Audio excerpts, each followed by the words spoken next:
নারীদের পেছনে ফেলে সামনে এগোনো যাবে না বলে মন্তব্য করেছেন ধর্ম উপদেষ্টা আ.ফ.ম. খালিদ হোসেন। তিনি বলেন, ইসলামের ইতিহাস সমুন্নত রাখতে মাদ্রাসায় নারী শিক্ষার সম্প্রসারণের উপর জোর দেওয়া দরকার।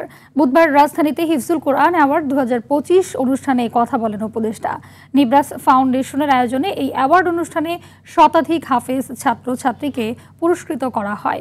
অনুষ্ঠানে প্রধান অতিথির বক্তব্যে আ.ফ.ম. খালিদ হোসেন আরও বলেন, জুলাই বিপ্লব পরবর্তী মাদ্রাসার শিক্ষা বিস্তৃত করার যেই সুযোগ তৈরি হয়েছে তা হাতছাড়া হলে আরও 54 বছর অপেক্ষা করতে হবে। এ সময় মতাদর্শিক ভেদাভেদ ভুলে সবাইকে ঐক্যবদ্ধ থাকার আহ্বান জানান তিনি।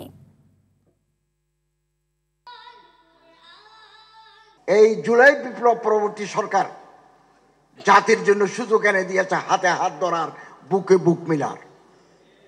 এই সুযোগ যদি হাতছাড়া করি আরো 54 বছর অপেক্ষা করতে হবে।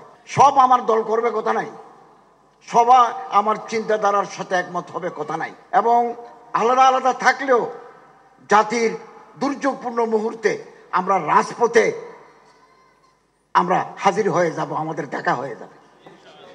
এই জন্য মানুষকে সম্মান করতে শিখি।